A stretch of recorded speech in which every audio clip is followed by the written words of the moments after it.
kalau ikut profesional, dia kata minimum 3 hingga 6 bulan Emergency saving tadi. emergency saving.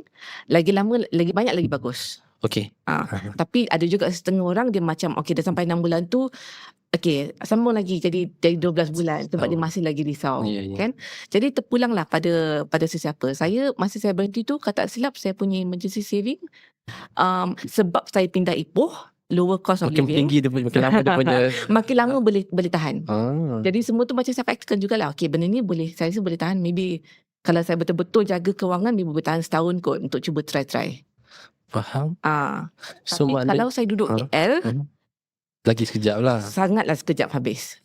Keputusan duit ni sebenarnya keputusan untuk kita somehow mengubah lifestyle juga. Yes.